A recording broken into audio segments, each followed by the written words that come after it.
Transcurrido, finalmente el día de hoy tenemos la oportunidad de hacer una presentación de lujo de manera presencial, pero también por la vía digital. Tenemos hoy nada más ni nada menos que al doctor Guillermo de Anda. ¡Bravo! ¡Bravo!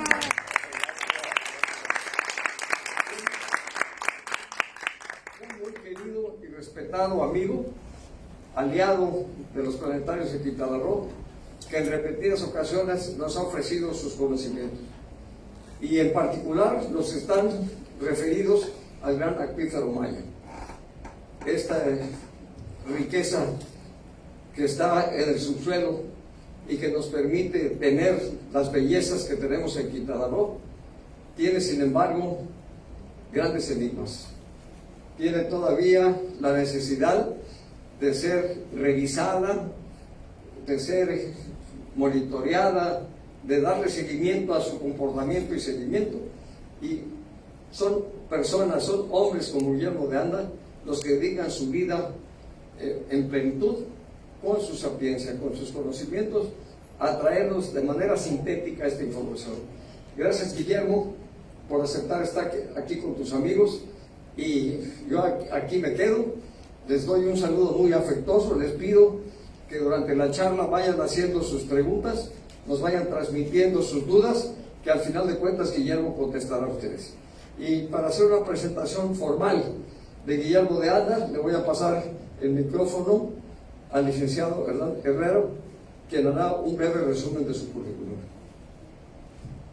Muchas gracias. Muy buenas tardes a todas y todos, y a nuestros seguidores en Facebook, pues les mandamos un saludo. Guillermo de Anda es arqueólogo subacuático especializado en el estudio de rituales mortuorios y funerarios en cuevas y cenotes, contextos que ha trabajado por más de 30 años. Tiene estudios de licenciatura en Ciencias Antropológicas con especialidad en Arqueología, de especialización en Antropología Esquelética, maestría en Bioarqueología en la Universidad Autónoma de Yucatán y de doctorado en Estudios Mesoamericanos en la Universidad Nacional Autónoma de México. Guillermo es también, como lo conocemos, Memo, es también instructor de buceo en cuevas desde 1987.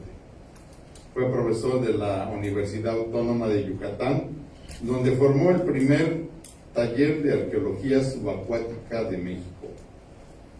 Actualmente es responsable de proyectos especiales de arqueología subacuática de la Coordinación Nacional de Arqueología del Instituto Nacional de Arqueología, de Antropología e Historia. Guillermo es también explorador de National Geographic, fellow del ASPE, del Instituto ASPE México, y socio activo de la Sociedad Mexicana de Geografía y Estadística. Actualmente dirige uno de los proyectos científicos más ambiciosos de México, titulado El Gran Acuífero Maya. Trabaja con un equipo multidisciplinario de investigadores de primer nivel, cuyo objetivo es proteger el acuífero y el medio ambiente de la península de Yucatán a través de la investigación, la exploración, la educación y la divulgación científica, que es motivo por el que hoy lo tenemos aquí. Muchísimas gracias al doctor Guillermo de Anda, y pues se queda con ustedes a todos nuestros seguidores de la red de planetarios. También recuerden que también pueden hacer sus preguntas en la plataforma, que nuestros compañeros aquí en el planetario estarán recuperando para pasárselas al doctor Guillermo de Anda. Muchas gracias. Pues, Memo. Muchísimas gracias, querido Hernán, ingeniero Cervica. Muchas gracias. Es un gusto estar aquí otra vez. Vamos a subir por allí.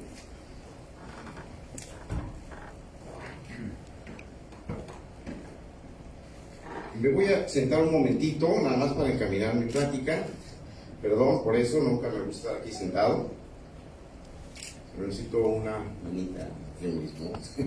Ahí está. Muy bien.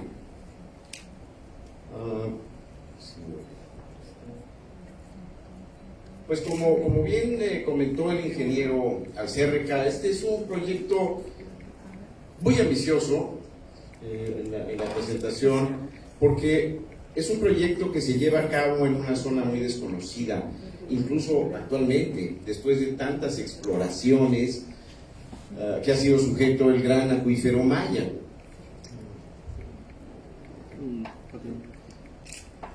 Porque no me está cambiando. Muy bien. ¿Qué es el gran acuífero Maya? Empezamos por ponerle un nombre a esta enorme red de cuevas inundadas que circula debajo de nuestros pies por toda la península. Y decíamos, bueno, necesitamos caracterizarlo porque se habla de los mantos acuíferos, del acuífero, etcétera, etcétera. Ponerle un nombre creo que fue un acierto. Y para esto debo darle crédito a mi querido amigo ya desaparecido, Juan José Morales, un gran divulgador de la ciencia, que de alguna manera fue el que tuvo la gran idea de conjuntar estas tres palabras, gran acuífero Maya, que creo que identifican, interpretan muy bien de qué se trata este acuífero. Los acuíferos subterráneos son muy comunes en todo el mundo. Son parte de los sistemas kársticos. ¿Pero qué es el karst? El karst es estos paisajes, es una palabra yugoslava, son paisajes de roca, como la planicie yucateca que todos hemos visto, formada por rocas solubles, en su gran mayoría muy solubles, como las calizas, que son la gran mayoría de lo que conforma esta enorme placa calcárea en el caso específico de la península. Hay acuíferos en prácticamente todo el mundo. Los acuíferos subterráneos son responsables de una gran cantidad de la demanda de agua potable en el mundo. Tienen esta gran característica, son muy abundantes. El problema es que son tremendamente vulnerables, porque los acuíferos se comunican entre sí. Son sistemas hidrológicos, sistemas hidráulicos muy complejos. Para un ejemplo, tenemos en nuestro acuífero de aquí de la península de Yucatán, del cual obviamente vamos a estar hablando.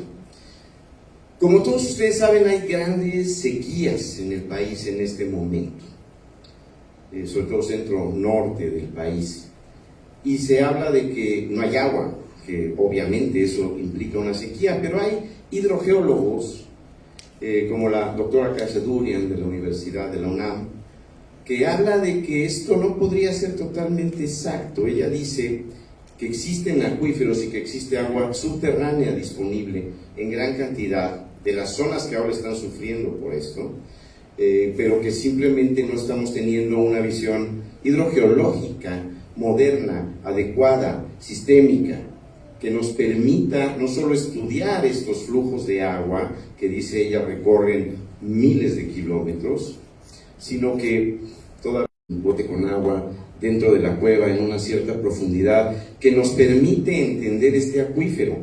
He sostenido pláticas últimamente con autoridades y con personas encargadas de proyectos que nos dicen, bueno, sabemos perfectamente cuáles son los flujos del agua en la península, que pues hay que cuidar por no contaminar, etcétera, pero en realidad no sabemos todavía gran cosa. Lo que para nosotros es muy importante es entender dónde están las zonas donde se recarga esta agua, porque de ahí dependerá precisamente el nivel de calidad del agua que nosotros podamos obtener en las diferentes poblaciones, porque como les decía, esta agua está intercomunicada y viaja muchos kilómetros. Les decía también que son 2,5 o 5 kilómetros bajo la tierra, en un promedio, la mayoría de los acuíferos en México. Pero en nuestra amada península de Yucatán, los acuíferos están prácticamente a flor de tierra, como lo tenemos aquí en Quintana Roo, en Yucatán, etc. Tenemos esa otra gran ventaja.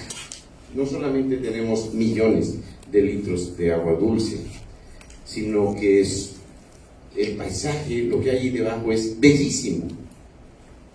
Es bellísimo, como pueden ver en esta foto.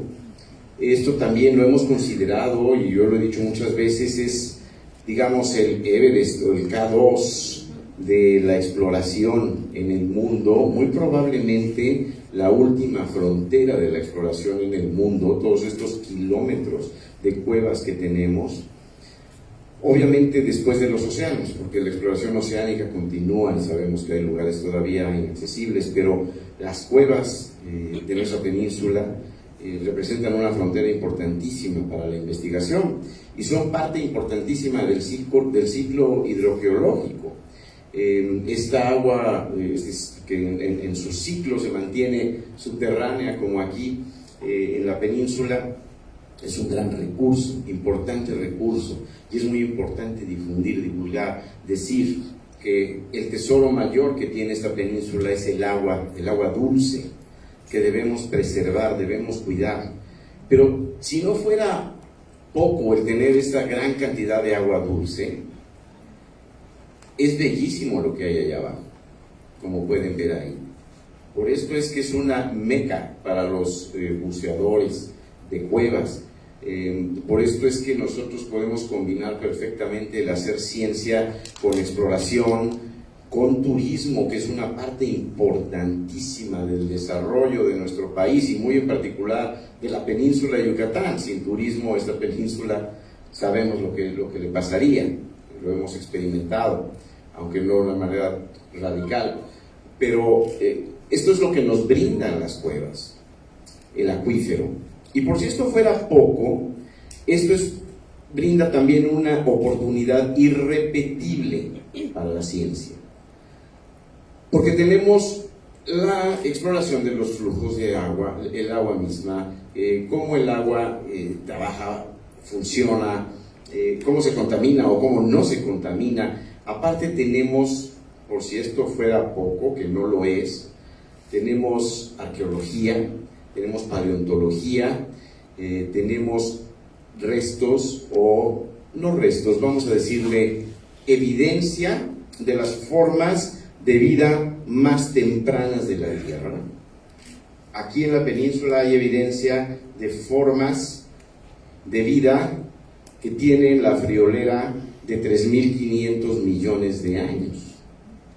Y también platicaremos brevemente de esto. A mí me gustaría extenderme hacia todos los aspectos de la ciencia que involucra el gran acuífero maya, pero he tenido que hacer un extracto para poder sintetizar y poder platicar con ustedes y que tengamos tiempo de dialogar y de que ustedes puedan hacer preguntas. Es entonces no solo muy bello, nosotros le llamamos a todo esto que ven ustedes la gran geografía de lo invisible. Y una de nuestras misiones es hacerlo visible a través de fotos, mapas, modelos en tercera dimensión, etc. Es una de nuestras misiones que ustedes lo conozcan, que el público lo conozca. Si nuestro proyecto no cumple con una labor de divulgación científica, de difusión, entonces no estamos haciendo el trabajo completo. Es bien importante que esta geografía de lo invisible se vuelva visible, y para esto tenemos un gran grupo de investigadores. Aquí vemos al profesor Arturo Bayona. Él es un claro ejemplo de lo que es una persona dedicada a la ciencia. Él vive en Felipe Carrillo Puerto desde hace más de 30 años, donde ha sido profesor del Instituto Tecnológico de Carrillo Puerto, y es nuestro director de biodiversidad y calidad del agua en el proyecto. Aquí está Arturo igual con un tesoro en su mano en la foto de la derecha, y con uno de los primeros kits de análisis que tuvimos, que nos sentíamos y nos seguimos sintiendo muy orgullosos de estos kits, porque nos proporcionaban en tiempo real, in situ, ahí saliendo, teniendo la muestra en la mano, en la calidad del agua. Una de las primeras cosas a las que nos abocamos fue buscar el parámetro sobre qué estamos midiendo. Ustedes habrán oído en las noticias, no, el acuífero está totalmente contaminado, los cenotes están contaminados, un 80%, hay cancerígenos, hay esto, hay aquello. Ojalá que esto no sea tan radical. Sabemos que hay problemas, sí, y no los vamos a soslayar, los hay, y la contaminación se está dando y sigue, y hay que frenarla, y hay que prevenirla. Pero ¿en qué medida está? Yo no lo puedo contestar y llevo estudiando esto muchos años, décadas. En particular este proyecto, estamos tratando de recuperar los datos duros que nos permitan realmente hacer este tipo de afirmaciones y respuestas. Les decía, nos abocamos primero a decir, bueno, vamos a tener como un metro patrón, como un parámetro, y fuimos a buscar un cenote que por cierto está metido lejos en el monte, como se dice aquí, en una población, la población Zulá, cerca de Carrillo Puerto, aproximadamente 8 kilómetros dentro de la selva. Encontramos un lugar que tenía una calidad de agua muy neutral, poca contaminación, pocos coliformes, etcétera, lo que podíamos medir en esa época. Y esto fue lo que nosotros dijimos, bueno, este es, digamos, el ideal, esto es lo que nos gustaría encontrar en todos lados. Desgraciadamente no es así, y seguimos haciendo nuestro trabajo de investigación que va a durar probablemente muchos años. Por eso necesitamos mucha gente y muchos investigadores. Por esto es que hemos dividido nuestro proyecto en arqueólogos, zoólogos, geólogos, etcétera, exploradores de cueva que hacen un trabajo maravilloso en el apoyo. Ahí está Philip Lehman y Vincent, que nos ayudan muchísimo en un programa de trabajo que se llama Somos los Cenotes, probablemente lo han visto. Somos los Cenotes es, digamos, un proyecto hermano del Gran Acuífero Maya. Y tenemos obviamente y afortunadamente brigadas universitarias, tenemos jóvenes universitarios, tenemos jóvenes de primaria aprendiendo a través de la enseñanza que los jóvenes de las brigadas universitarias les dan. En Carrillo Puerto, insisto, hay un museo, vayan a verlo, el Museo de la Naturaleza. Es un museo muy modesto, pero vale mucho la pena verlo. Lo hizo el profesor Bayona con animales atropellados en la carretera, así que es como lo inició, o pajaritos que los mataban con resorteras, y él hizo toda su labor. Tiene incluso un manatí que nunca he entendido cómo pudo haber sido producto de un atropellamiento en la carretera, pero eso ya me explicó después que fue un animal que apareció, que recaló por ahí, y él tuvo la labor de taxidermia, y tiene su pequeño museo muy bien organizado, y ahí damos entrenamiento a niños de primaria, a jóvenes universitarios, todos los expertos del Gran Acuífero Maya. Y tenemos también un equipo de ciencia ciudadana, muy particularmente aquí en Cancún. Hay una gran cantidad de cenotes, desgraciadamente con un altísimo nivel de contaminación, pero estamos de alguna manera también buscando la forma de, pues, no solo de prevenir que esto siga, sino de remediar si esto fuera posible. Les hablaba del profesor Bayona, también nos ha apoyado muchísimo con programas de laboratorio, allí en Carrillo Puerto, aparte de nuestros kits de trabajo. Es decir, tenemos una gran cantidad de recursos tecnológicos que nos han estado ayudando a que esto se pueda dar. Quisiera recordarles cómo inició todo esto, y cuando los investigadores, los exploradores no entendían que esto era un gran acuífero, que estaba conectado, que era una gran red hidrogeológica de miles de kilómetros. Sabemos ahora que tenemos en Quintana Roo cuando menos 2.000 kilómetros de cuevas inundadas, en todos lados. Está el gran sistema Zacactún, la segunda cueva más larga del mundo después de Mammoth Cave, y que algún día será la cueva más larga del mundo, inundada o seca. A propósito de Mammoth Cave, hemos hecho una correspondencia con ellos. La maestra Celis, que vieron ahí, acaba de regresar de Kentucky, donde está Mammoth Cave, una cueva fabulosa, y pronto vendrá un grupo de investigación en julio. Les avisaremos porque habrá una conferencia, un ciclo de conferencias abiertas al público, y ya les avisaremos a través de nuestras redes oportunamente. Y les decía que han cambiado mucho las cosas. Aquí tenemos una foto de el señor Edward Thompson, que ha sido muy criticado por muchas razones. Él sacó una gran cantidad de materiales del cenote sagrado de Chichén Itzá. Por eso es que se volvió muy polémico, saqueador, esto, aquello. Bueno, yo creo que él vivió una época pues muy diferente. No había una protección efectiva de la arqueología. La arqueología en cuevas no existía prácticamente, no lo estoy defendiendo.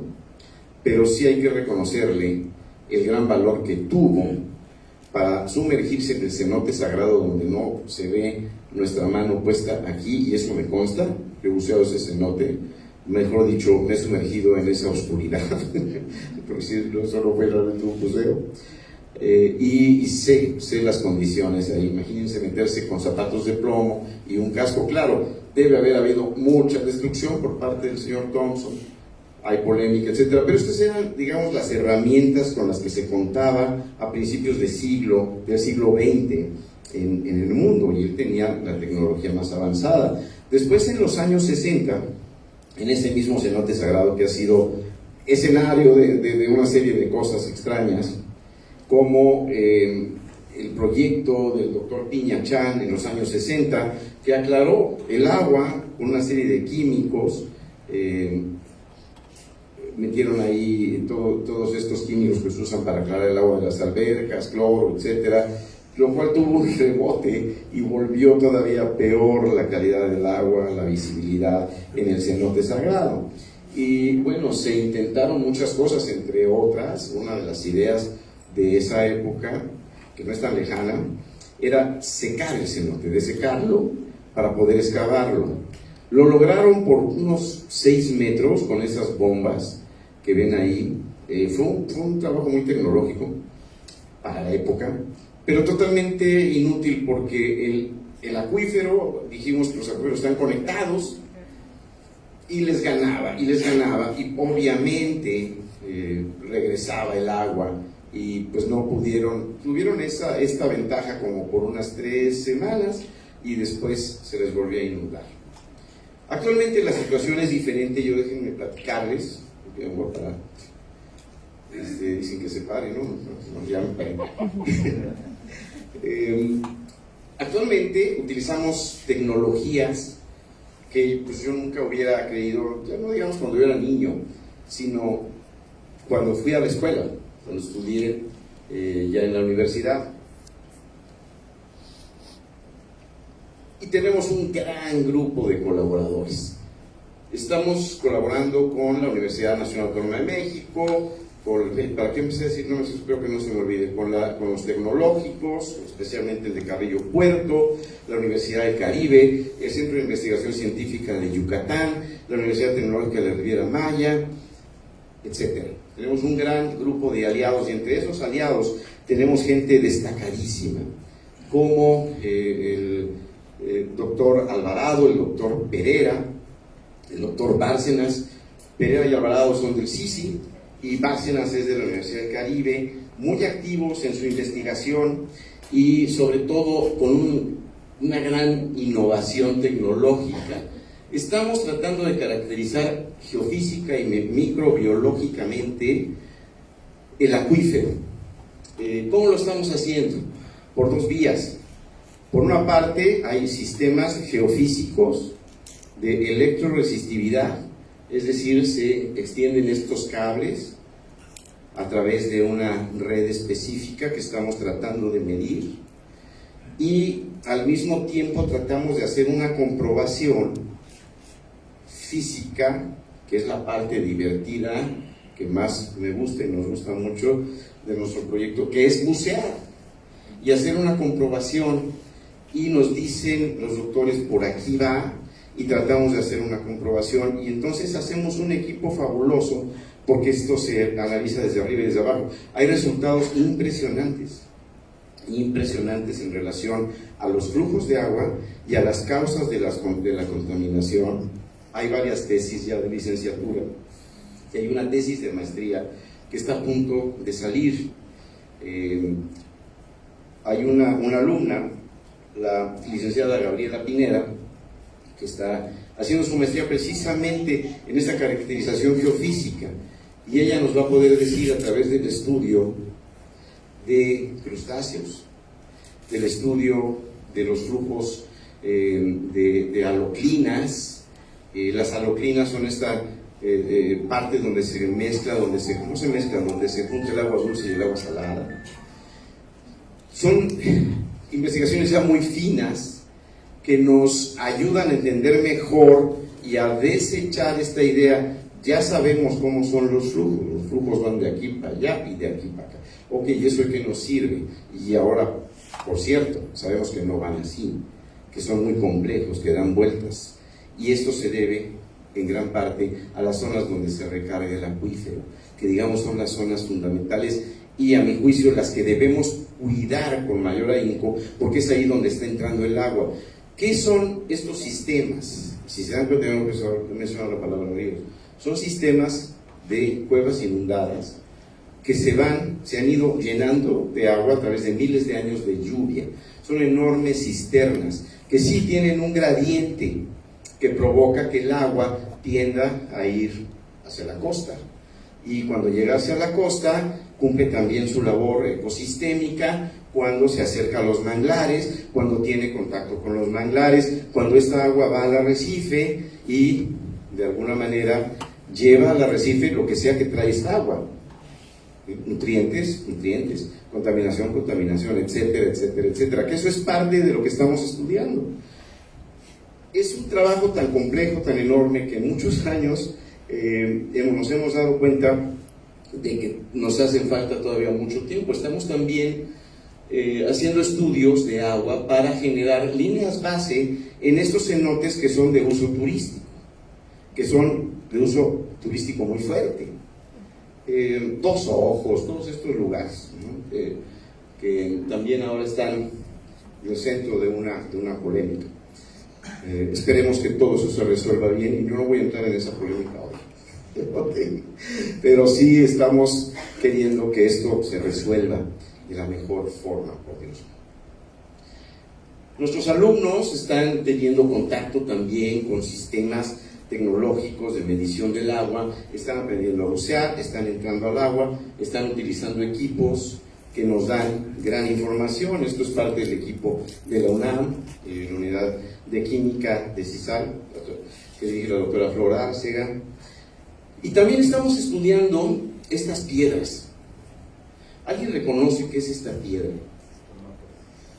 No se va, son estromatolitos, efectivamente, hermano. ¿Qué son los estromatolitos? ¿Qué son estas piedras? Son la forma de vida más antigua de la Tierra.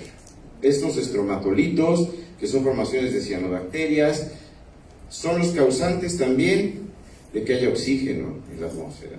Es todo un sistema muy complejo. Y aclaro, no soy especialista en estromatolitos, pero el doctor Arturo Bayona sí lo es. De hecho, ha hecho grandes descubrimientos en estromatolitos. Sabemos que hay estromatolitos aquí en Bacalar, muy conocidos, Chichancanab, Chunyaché, Siancán, la Laguna Señor, que también tiene gran cantidad de estromatolitos. ¿Por qué son tan importantes? Bueno, son parte de la cadena ecosistémica, y hay estudiantes que están haciendo ya sus tesis doctorales, algunos ya terminaron, estudiando estos aparentemente inertes elementos, que no son nada inertes, que son elementos que nos dan una gran cantidad de información muy antigua en todas estas lagunas, dirigidos por el profesor Bayona, por la doctora Luisa Falcón de la UNAM, una gran especialista también, y hemos hecho un gran equipo de trabajo. Pero, ¿saben? Uno de los grandes descubrimientos de Arturo es la vida simbiótica que tienen algunos de estos estromatolitos. Esto lo encontró en Chichancanab. Lo que ven ahí que parece una almeja es precisamente eso, una almeja. Cuando él analizó y abrió estos estromatolitos, se dio cuenta que dentro había estas formas de vida, estas almejas que estaban en un proceso simbiótico con los estromatolitos. Queda muchísimo por estudiar de estos elementos que, como les digo, nos dan información de cómo surgió la vida en este planeta, nada más. Y tenemos todos estos sitios, cuando menos 4 sitios en el estado de Quintana Roo, en el gran acuífero Maya, que deben de ser no solamente estudiados, sino protegidos, conservados, y difundir la importancia de esto. Para esto, el doctor Bayona está proponiendo que Quintana Roo se declare el Santuario Mundial de los Estromatolitos. Esto podría ser muy bueno porque nos daría apoyos, nos daría mucha difusión mediática, nos daría probablemente fondos para seguir investigando, cosa que es muy importante para nosotros en cualquier momento. Y pues yo creo que es una gran propuesta de Arturo, y creo que lo podremos lograr. Ellos dependen del gran acuífero maya y dependen de que el estado del agua esté bien en todo el acuífero, porque les recuerdo, todo esto está comunicado. Y los mayas antiguos lo sabían. Los mayas antiguos lo entendían de alguna manera y sabían que había algún tipo de comunicación entre todos estos sistemas que ellos consideraban los lugares más sacros de su universo. Los llamados cenotes o zonot, que los españoles escuchan sonot y pues de alguna manera corrompen la lengua y le quedan diciendo cenotes, ¿no? Entonces son los cenotes, como los conocemos ahora, que son sistemas increíbles, maravillosos, que son mi razón de estudio desde hace mucho en mi pasión. Tenemos aquí, como les decía, la cueva inundada más larga del mundo, que es Acactún.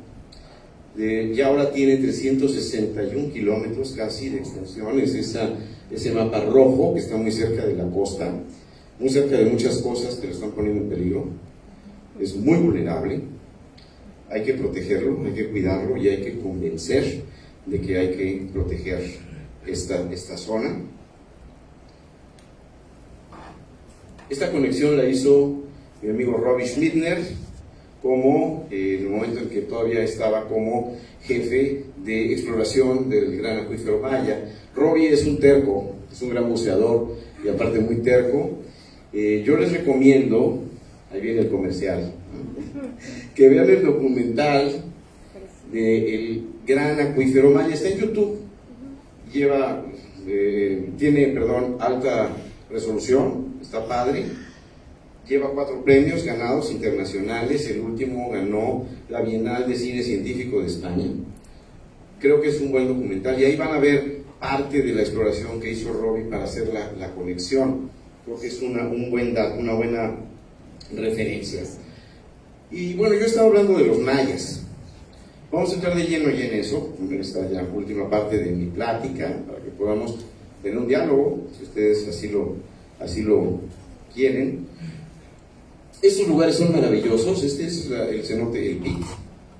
Esta foto la tomó el amigo Paul Nicklin de National Geographic cuando estábamos haciendo un artículo para National Geographic, que lo pueden ver en la revista en agosto de 2000, hay puro comercial, en agosto de 2013, pero está en línea, creo.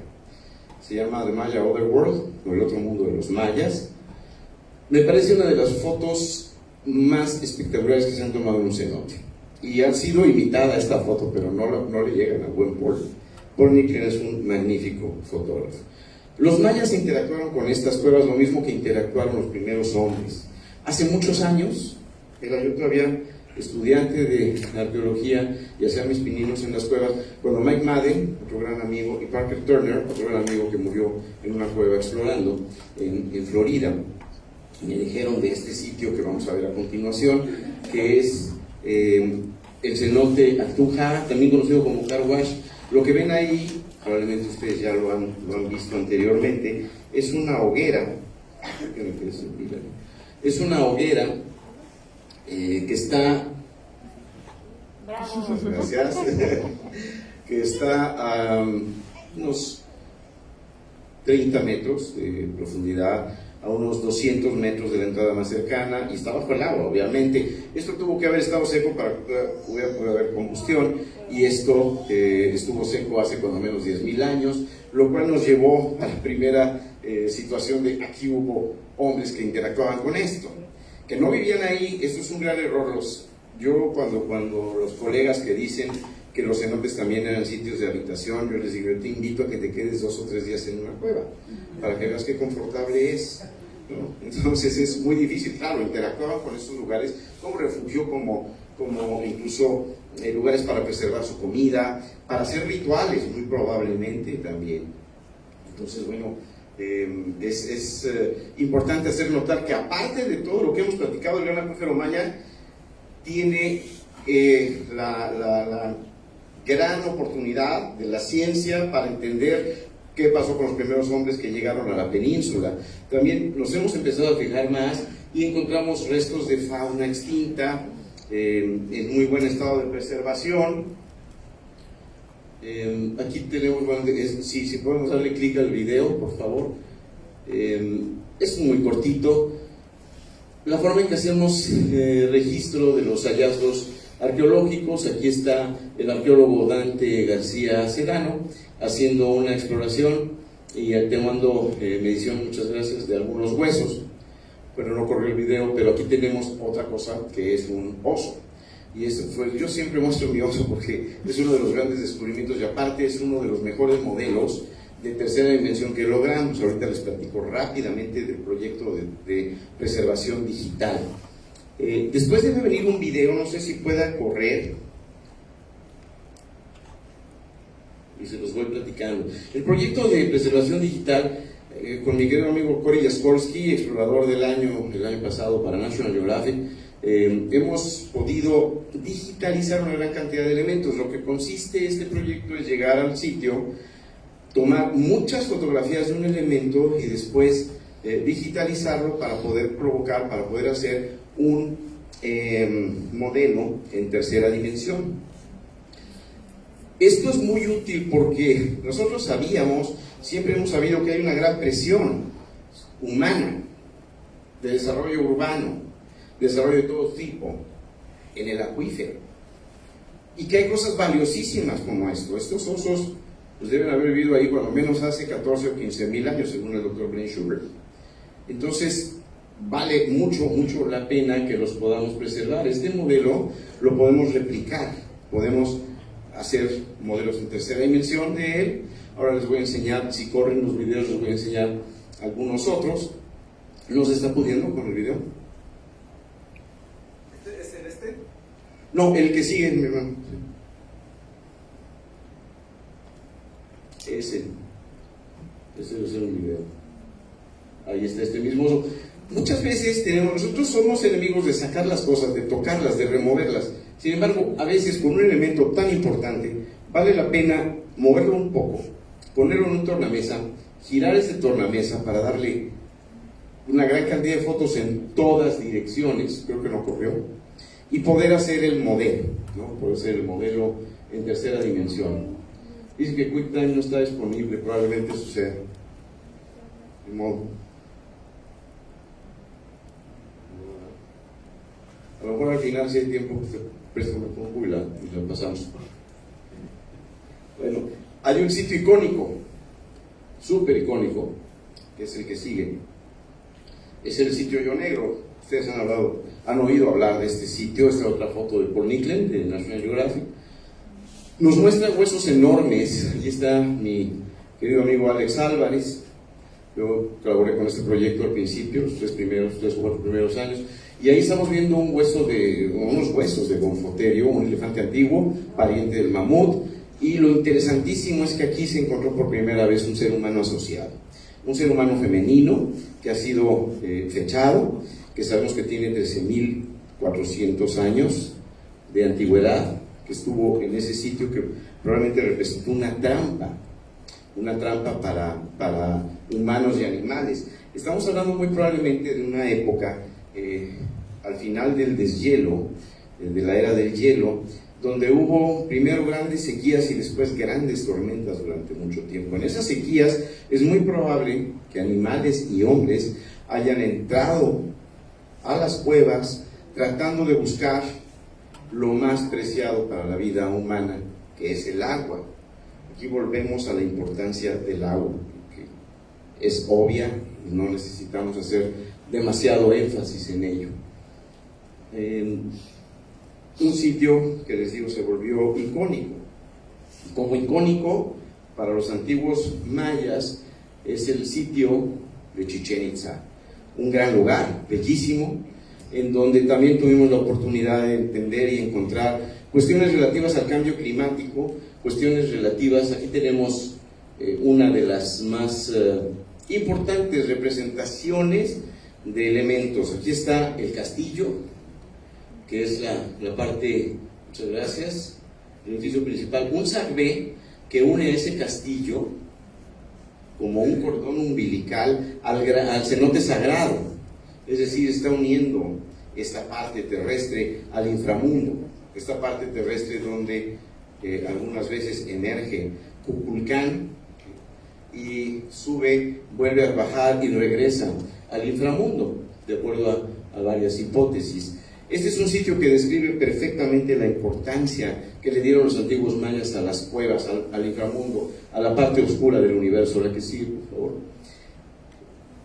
Trabajando este sitio encontramos un lugar maravilloso que es el cenote Joltún, que está exactamente, y cuando digo exactamente no exagero, nosotros nos paramos en la escalinata oeste del castillo y con una estación total con un láser medimos que exactamente al oeste, unos 2000 metros, está este cenote que se llama Joltún. Nos llamó mucho la atención la alineación y después descubrimos que son 4 los cenotes que están alineados: el sagrado, Xtolo, Joltún y Xcampuyún. Y de acuerdo a nuestro querido amigo René Chávez de la UNAM, geofísico, que estudió el castillo, él nos dice que debajo del castillo hay otro cenote. Entonces, esto nos habla de un cosmograma. ¿Qué es un cosmograma? Bueno, una réplica del cosmos hecha ciudad, en un cuadrángulo, donde tenemos al norte un cenote, sur, este, oeste, otro, y en el centro, la parte más importante, una que nosotros no tenemos, es el punto cardinal, no tenemos el punto cardinal centro, pero los mayas se alineaban su vida alrededor de este punto. Su universo estaba dado alrededor de este punto y era muy importante porque ahí crecía la ceiba sagrada que sostiene el cielo, entre otras cosas. Ahí también podrían venir males como la terrible Xtabay, porque venía a través de esa ceiba. Y descubrimos que este lugar es importante también porque presenta un importante fenómeno astronómico en el paso cenital del Sol. No se ve muy claro aquí, pero el paso cenital del Sol se ilumina con un rectángulo, el cenote, y esto sucede solamente pocos días al año, en mayo y en julio. Por lo que pensamos que por eso hicieron esta entrada rectangular, perfectamente rectangular, para poder acceder al cenote, y también por eso sabemos que hay una importante ofrenda depositada actualmente a 10 metros de profundidad y que está lejos del tiro de acceso del cenote, lo cual nos habla de una intencionalidad. Ahí podemos ver un cráneo, hay estalactitas ofrendadas, y ojalá pudiéramos reproducir este video porque es un modelo. ¿No tienes ningún otro reproductor de video? Podría ser VLC o algún otro. De hecho el video está en la diapositiva. Sí, no, dice que no está disponible. Bueno, les hablaba de este fantástico fenómeno. Esta foto fue captada por un miembro de nuestro equipo, la anterior ya que no vamos a poder ver el video, fue captada por un miembro de nuestro equipo en un día del paso cenital del Sol. Y si la ponemos, por favor.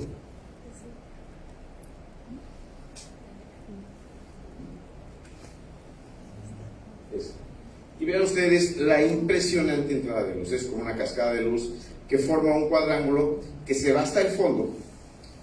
De hecho, a 50 metros es posible ver todavía este rectángulo por unos pocos minutos estos 2 días.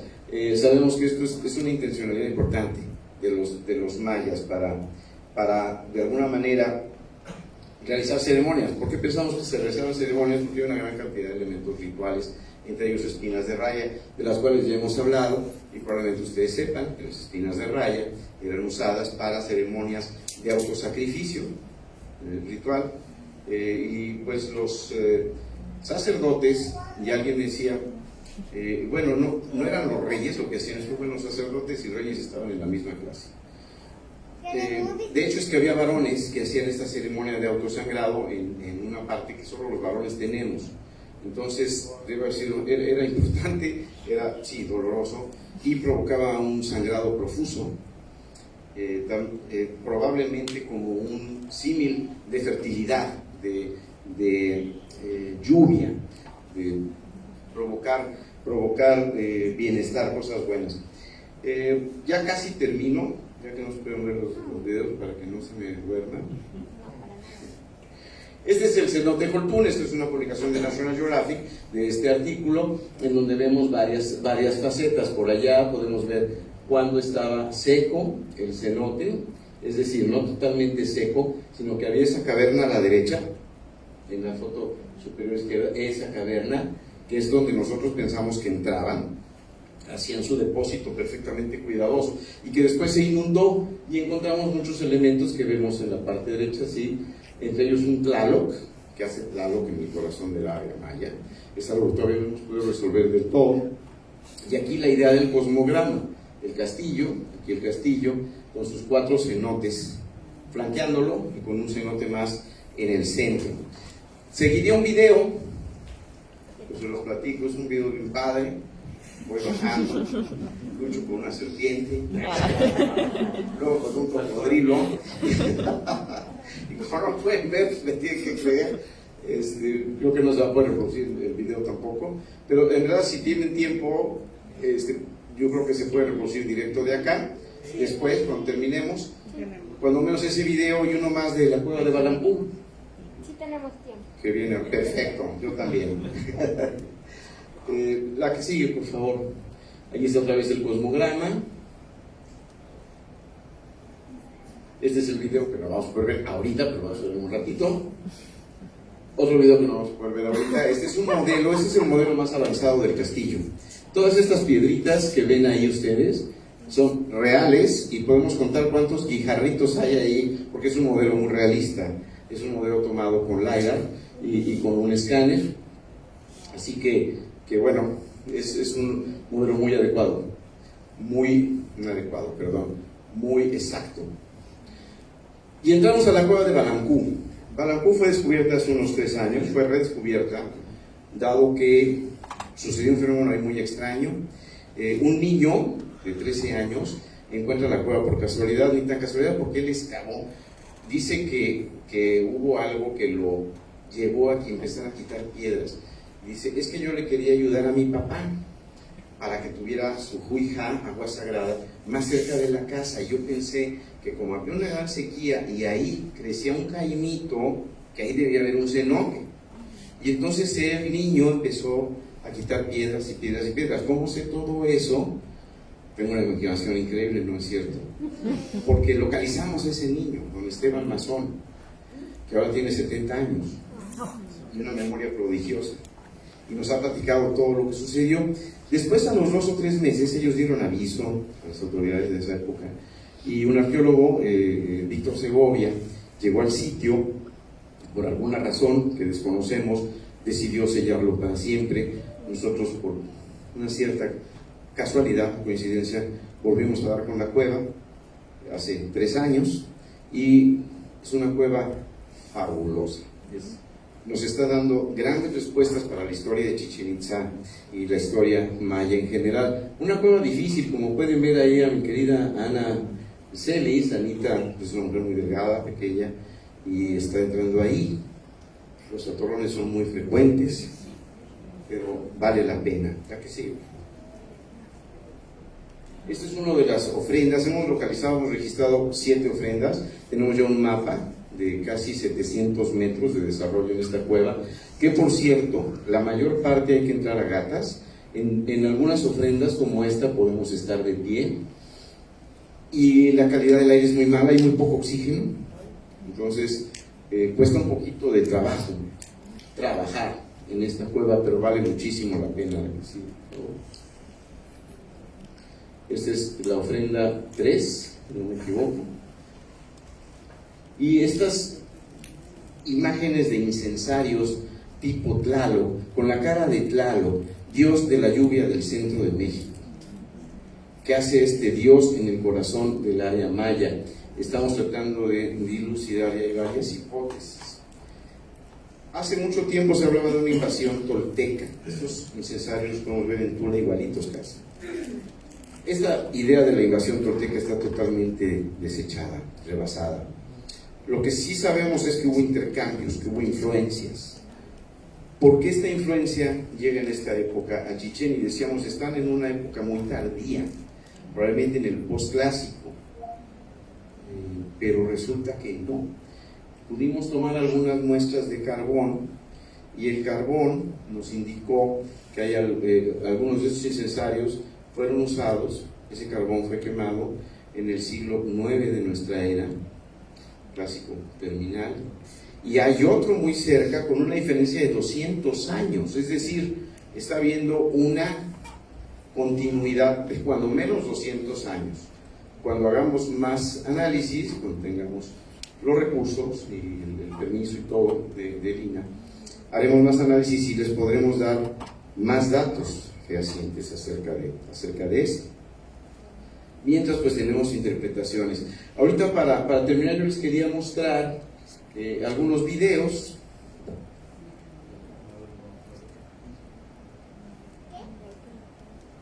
Pero ya sabemos que no se pueden reproducir. Este es un modelo en tercera dimensión, este es un cráneo de un hombre, un masculino, que le decimos el guerrero, porque es una persona muy robusta, muy fuerte, y tiene 2 golpes que sanaron en la frente. La que sigue, por favor. Hemos reproducido también vasijas. Tanto el guerrero como esta vasija están en su sitio, están debajo del agua actualmente. Estas son reproducciones. Esta le decimos la vasija del último aliento, porque esta persona parece ser alguien que está muriendo. Tiene la boca abierta y parece estar exhalando su último aliento. ¿Por qué pensamos eso también? En relación a una pieza que fue encontrada en Sidi Chaltún, en el cenote Ixtlacá, en los años 50, en la excavación del Dr. Andrews, que encontraron una figura de piedra en esa misma actitud, con un pequeño cristal de roca saliendo de su boca, que se ha interpretado como una exhalación, como viento. Y otro video, que no van a poder ver. Pero bueno, si subimos esto, a lo mejor podemos ver los videos. No sé si sea mucha bronca. No traigo los conectores de Mac. Horrible declaración. A ver si se puede decir ahí mismo en el PowerPoint. Gracias. Mientras, si tienen algún comentario, pregunta, pues aquí estamos. Como decíamos, es una plática de amigos, así que bienvenido.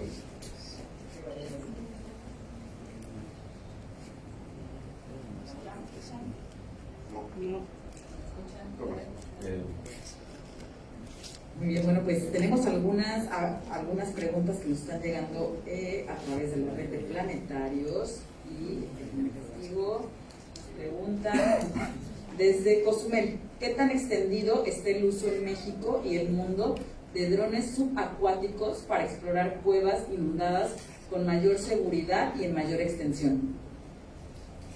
Gracias. Empieza a ser cada vez más difundido, cada vez más en uso. El problema es poder controlar perfectamente un dron, en este caso lo que se conoce en inglés como un ROV, Remote Operated Vehicle, o AUV, que es vehículo autónomo.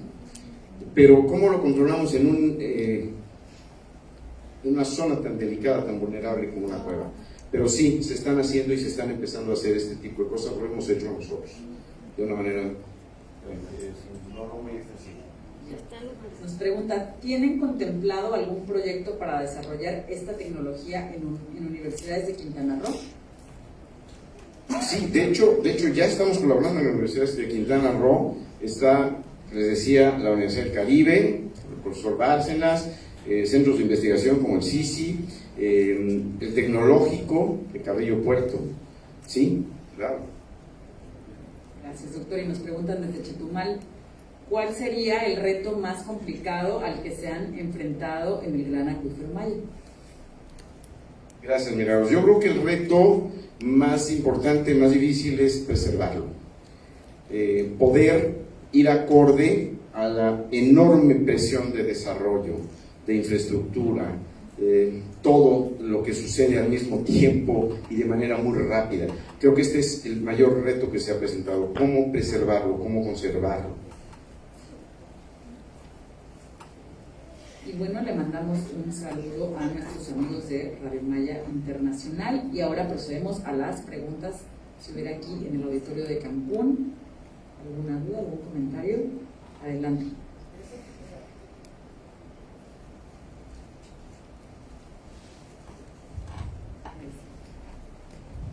Gracias. Muchas felicidades, doctor, por su plática. Yo creo que falta muchísima información que no es posible en una plática. Pero me gustaría saber, para los humildes mortales, ¿cuál sería su consejo para entrar, visitar un cenote? ¿Qué se tiene que hacer? Porque eso hay que hacerlo ya. Ajá. Que no vayan, claro, pero es un poquito. No, digo, antes de que desaparezcan los cenotes, esperemos que eso suceda en una era lejanísima como Star Wars. El consejo es, bueno, antes que nada, tener la voluntad de hacerlo, y vale la pena porque hay muchísimos lugares bellísimos. También el consejo sería que vayan con alguien que los pueda guiar, no subestimar estos sitios, ir a un nivel que ustedes consideren que es el apropiado, conocer sus propias limitaciones, pero yo lo que digo es háganlo, conozcan esta maravilla subterránea, conozcan el gran acuífero Maya, porque lo van a amar y lo van a querer proteger. Perdón, otra pregunta. En relación a los cenotes turísticos donde no se bucea, ¿cuáles serían los consejos para preservar al menos esa parte? Bueno, el consejo para un buceador o alguien que está llegando a este sitio y que muy probablemente puede encontrar algo y lo va a ver, pueden ser tiestos cerámicos, le decimos también tepalcates, que son valiosísimos, puede ser un cráneo, puede ser cualquier otro tipo de elemento arqueológico, no tocarlo y pues reportarlo por si las autoridades del INAH no tienen conocimiento de ello. Y también, obviamente, conservar, no tocar la cueva misma, el ambiente. Gracias. Ok. Vemos los videos rápidamente. A lo mejor ahí surgen más preguntas. Bueno, este es muy cortito, es darse registrando algunos elementos. Sí, en una cueva, y aquí vemos otro hallazgo de Robbie. Esto yo, la primera vez que lo vi, pensé que era un cocodrilo enorme. No, es la mandíbula inferior de un ofoterio también, de un elefante antiguo, increíble, registrado también por el equipo del acuífero Maya. El video es de Marty O'Farrell. Esto es foto, si quieren seguimos para buscar los videos. Estos son los videos.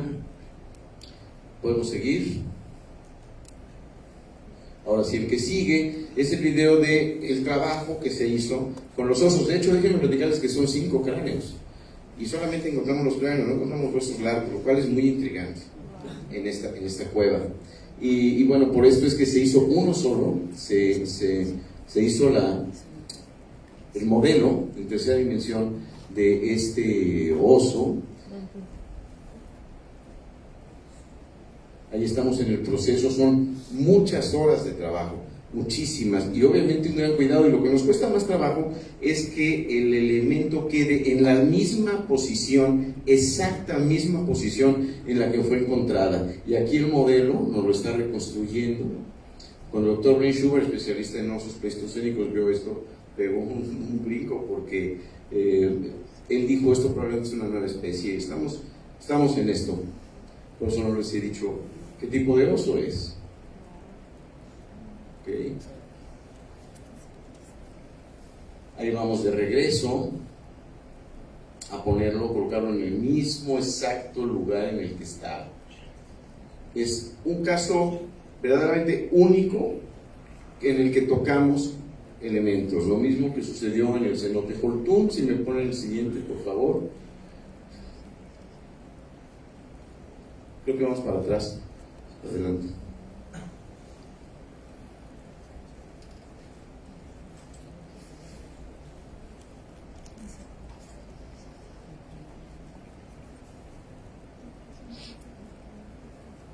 Bueno, son fotos padres.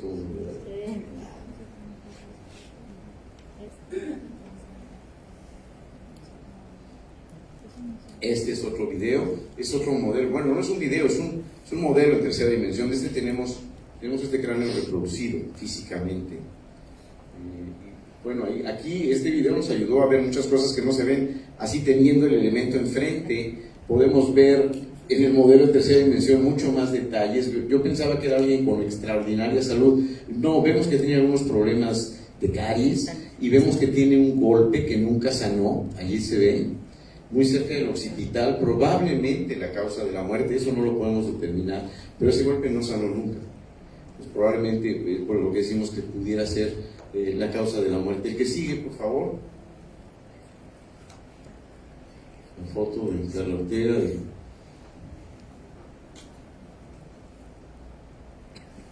Este lleva sonido.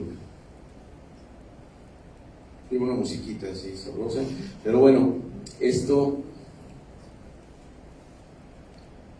son los trabajos con drones, con tecnología y con la complemento de humanos trabajando en el cenote, buceando el cenote sagrado de Chichén Itzá. Aquí fue cuando pude comprobar que mi mano aquí no se ve.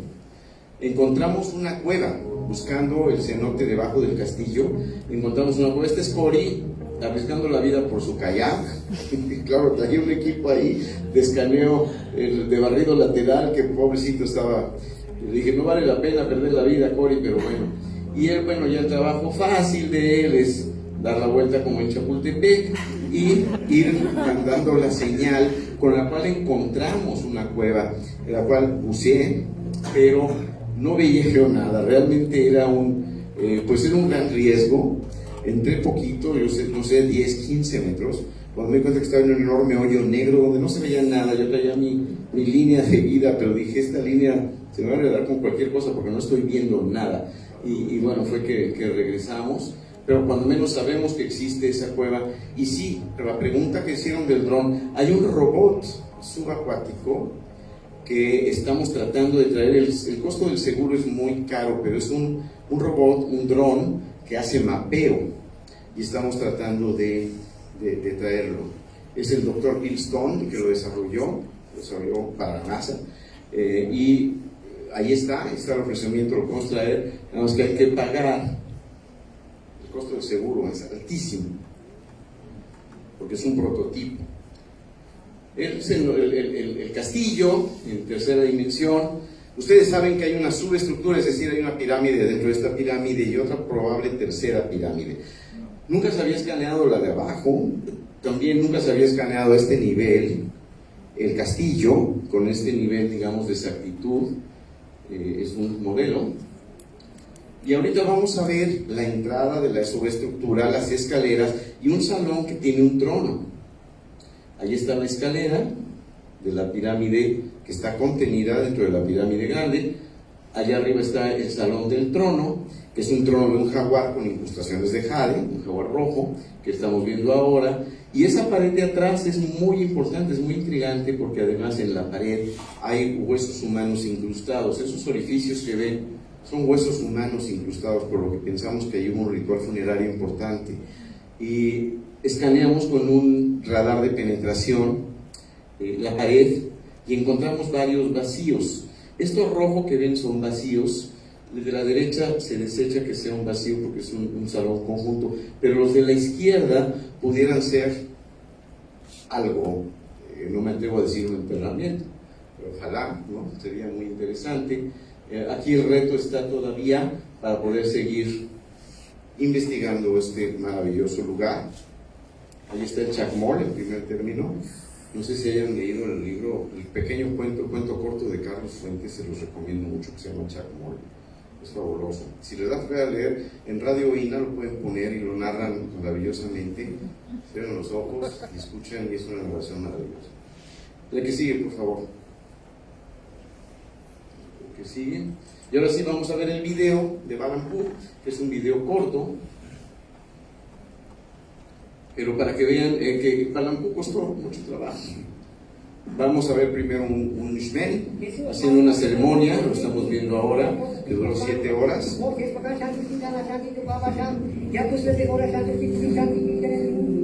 una vez que tuvimos el permiso, pudimos penetrar. Por ahorita les cuento una anécdota.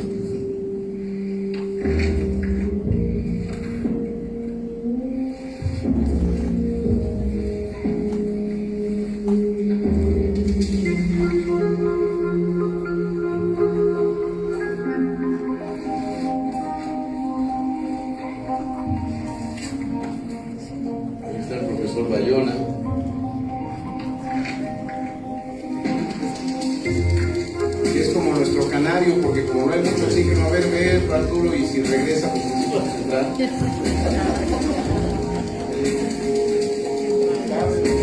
Y cabe donde sea, además. Nuestra coordinadora y fotógrafa, Carlos Ortega. Ya no me están haciendo ustedes.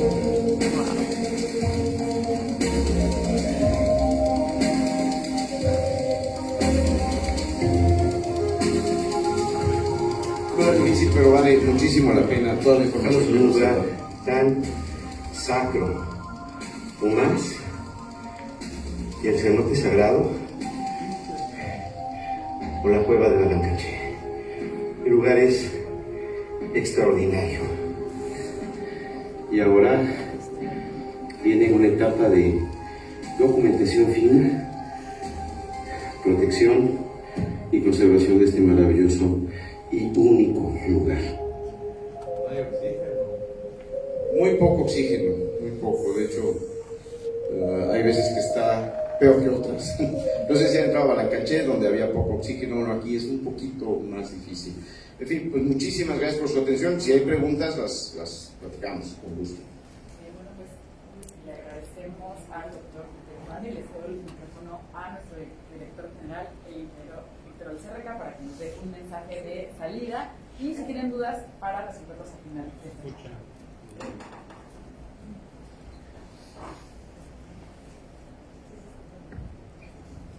Muy bien, pues con nuestro agradecimiento a Guillermo de Anda por la oportunidad de reflexionar alrededor de un problema que en la medida que avanzamos con conocimiento nos hace de alguna manera plantear nuevos interrogantes del reto y las necesidades que tenemos por preservar este gran tesoro, esta gran riqueza que constituyen el flujo de agua del centro de la península hacia nuestro litoral, que estamos seguros que también ese flujo ocurre también hacia el litoral del Golfo, ¿verdad? Entonces, ¿qué es lo que precisamente plantean estas necesidades y que debe de ponernos los focos rojos ya? 50, 60 años de crecimiento demográfico en los asentamientos del litoral del Caribe, con una demanda de necesidad de agua dulce para nuestra supervivencia y con los consecuentes desechos de aguas mal manejadas. Definitivamente, equipos como el de Guillermo no son muchos, y la necesidad de exploración, la necesidad de recolección de información, la necesidad de tener un mapa propiamente subterráneo de cómo los ríos se conectan y cómo tenemos que cuidarlos y dónde podemos y dónde no debemos hacer extracciones para el suministro. Los recursos que tenemos que dedicar para que esa agua que extraemos la reusemos en su totalidad y la podamos regresar libre de contaminantes al acuífero, porque de otra manera lo único que estamos es secando el acuífero. Y por otro lado tenemos un flujo inverso. El calentamiento global está generando cambio climático, pero también la subida del nivel del mar, y entonces la entrada de agua salobre del mar hacia el acuífero puede llegar en un momento dado a provocar una gran contaminación en la que perdamos esa riqueza de agua dulce que es la que nos mantiene de alguna manera en supervivencia. La sociedad y nuestros gobiernos tienen que dedicar mayores recursos, pero intensa y rápidamente. No puede ser dentro de 20 o 30 años, es ya, para que efectivamente todo esto que tenemos y que nos permite sobrevivir y que genera grandes ingresos económicos a una gran población de nuestro país, se preserve y pueda estar disponible por muchos años. A Guillermo, gracias por traernos esta información que nos hace reflexionar, nos hace pensar de cuántos Guillermos de Anda y equipos se necesitan para hacer este trabajo. Efectivamente, él mencionó algunos sitios donde hay universitarios recabando alguna información, pero primero, ¿cómo la integramos? ¿Cómo de alguna manera la compartimos? ¿Cómo hacemos un plan para seguir adelante? Porque lo otro pues, se está dando prácticamente palos de cielo. Se requieren recursos, se requieren gentes, personas dedicadas con una gran capacidad y no solamente de encontrar la información, sino de difundirla y crear alertas para que los tomadores de decisión actúen de una manera eficiente. Porque de otra manera lo que hoy disfrutamos lo vamos a perder. Gracias, Guillermo, por esta oportunidad que nos das de conocer lo que has encontrado en este camino de ya alrededor de 30 años de trabajo. Un poquito más, ¿verdad? Pues especialmente en la península, ¿verdad? Correcto. Sí, y adicionalmente, para que veamos y tengamos presente en nuestra mente, para con las nuevas generaciones, el cuidado que tenemos que hacer del agua. Y las advertencias que tenemos que decir, por decirlo así, tierra adentro, porque no se vale que desde ahí nos estén tirando suciedad, nos estén tirando desecho y nos estén privando de la oportunidad de tener sustentabilidad. Gracias, Guillermo. Gracias a ustedes, querido auditorio, y a quienes hoy en forma presencial han visto y escuchado a Guillermo de Anda, aliado de la red de planetarios en Quintana Roo y del Consejo Quintanarroense de Ciencias y Tecnología. Buenas tardes a todos.